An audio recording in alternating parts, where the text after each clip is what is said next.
അപ്പം അൻവറിന് കിട്ടി 20,000 വോട്ട് എവിടെ നിന്ന് വന്നു എന്ന് ചോദിച്ചാൽ അത് സ്ഥലത്തുള്ള പ്രധാനപ്പെട്ട SDPI-കാരുടെ വോട്ട്.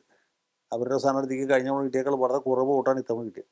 വോട്ടർമാരുടെ എണ്ണം കൂടിയതിന് ശേഷം വോട്ടർമാരുടെ എണ്ണം കൂടുമ്പോൾ വോട്ടിൻ്റെ എണ്ണം കുറയല്ല ചെയ്യേണ്ടത്, മറിച്ച് അവർക്ക് അവരുടെ താല്പര്യം. പിന്നെ ഈ മതരാഷ്ട്രവാദികളായ ജമാഅത്തെ ഇസ്ലാമിക്കാർ, ലീഗിനകത്ത് തന്നെയുള്ള ആര്യാട വിരോധികളുടെ, ആര്യാട മുഹമ്മദ് മതമൗലികവാദികൾക്കെതിരായ നിലപാട് സ്വീകരിക്കുന്ന ആളായിരുന്നു.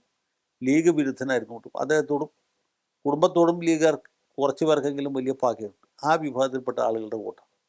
അപ്പോൾ ഈ വോട്ടിന് കൂടി ഇപ്പുറത്തേക്ക് കൊണ്ടുവരണം എന്ന താല്പര്യപ്രകാരം അൻവറിനെ വീണ്ടും കൊണ്ടുവരണം എന്ന അഭിപ്രായക്കാർ കുറച്ച് പേരെങ്കിലും UDF-ലുമുണ്ട്, കോൺഗ്രസ്സിലുമുണ്ട്.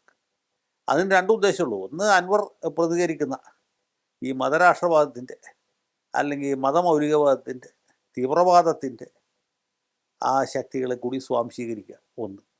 അതിനേക്കാൾ ഉപരി ഈ കോൺഗ്രസ്സുകാരെ സംബന്ധിച്ചുള്ള അതല്ല പ്രധാനം. അവരുടെ ഉദ്ദേശം VD സതീശനെ താഴ്ത്തി കിട്ടുക എന്നതാണ്.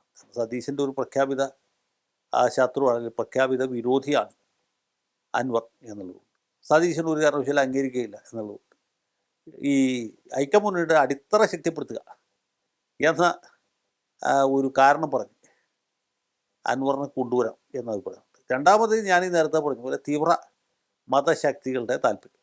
അൻവർ ഈ മതശക്തികളെ പ്രതികരിക്കുന്ന ആളാണെന്നല്ല ഞാൻ പറഞ്ഞു. അൻവറിനെ പിന്തുണക്കുന്ന ആളുകളുടെ താല്പര്യം ഇതാണ്. കാരണം എന്താ വെച്ചാൽ അൻവർ ഉയർത്തിയ ഒരു രാഷ്ട്രീയമുണ്ട് ഈ LDF-ൽ നിന്ന് വിട്ടുവരുമ്പോൾ. അത് കേരള പോലീസിലെ കാവ്യവൽക്കരണം, അതായത് RSS-കാരുടെ നിയന്ത്രണത്തിലാണ് പോലീസ് പ്രവർത്തിക്കുന്നത് എന്ന ഒരു സിദ്ധാന്തം, ഒരു ഹൈപ്പോത്തസിസ് അൻവർ മുന്നോട്ട് വയ്ക്കും. അപ്പോൾ അത് പറഞ്ഞാലേ അദ്ദേഹത്തിന് അവിടെ മലപ്പുറം ജില്ലയിൽ അല്ലെങ്കിൽ മലബാറിൻ്റെ പല ഭാഗങ്ങളിലും ഒരു സ്വീകാര്യത കിട്ടും. ഇത് പുറത്തു നിന്നൊരാൾ പറഞ്ഞാൽ ആളുകൾ വിശ്വസിക്കില്ല.